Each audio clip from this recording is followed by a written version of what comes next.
সদস্য রঞ্জিত বাবু যেটা বলেছেন সে একই উত্তর।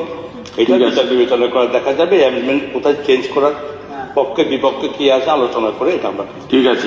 নেক্সট কোশ্চেন শ্রী রঞ্জিত দেববর্মা।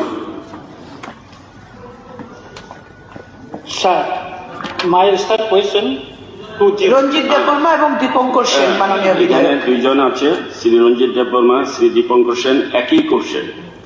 ঠিক আছে, হ্যাঁ বলেন শ্রী রঞ্জিত Debbarma. Sir, my question number 20.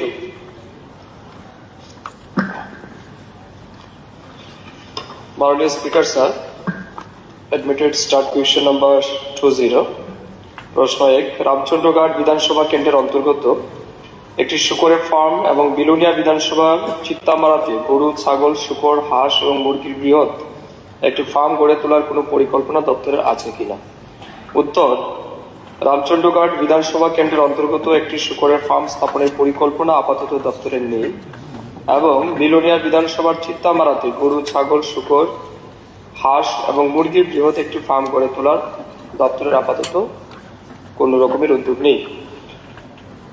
Tripura রাজ্যের তবে আমরা প্রত্যেকটি জেলাতে একটি করে ক্যাটেল ফার্ম নির্মাণের পরিকল্পনা দপ্তর নিয়েছে এবং সেই অনুযায়ী আমরা proposal ministry of development of north eastern region ডোনারের কাছে আমরা পাঠিয়েছি।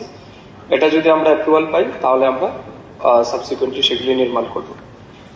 প্রশ্ন 2, থাকলে কবে নাগাদ হবে বলে আশা করা যায়? শুকরের, ছাগল, হাঁস বা মুরগির খামার এর ক্ষেত্রে প্রযোজ্য নয়, কিন্তু গরুর খামারের ক্ষেত্রে ত্রিপুরা রাজ্যের প্রতিটি জেলায় একটি করে গাভীর খামার গড়ে তোলার প্রস্তাব ministry of development north eastern region ডোনারের কাছে পাঠানো হয়েছে। অনুমোদন পেলে আমরা পর্যায়ক্রমে সেগুলি নির্মাণ করব। আমার সাপ্লিমেন্টারি হচ্ছে, আমি মাননীয় মন্ত্রী মহোদয়ের সঙ্গে খোয়াই ডিস্ট্রিক্টে যখন উনি রিভিউ মিটিংয়ে যায় ডিএমইএতে, তখন আমি ওনাকে অনুরোধ করেছিলাম। উনি বলেছিলেন আপনি আমাকে একটা চিঠি দিন। আমি এর আগেও একটা চিঠি দিয়েছি, এটার উত্তরটা পেয়েছি, তখনও আশাব্যঞ্জক নয় যে, এবং পরবর্তী উনি বলছেন আপনি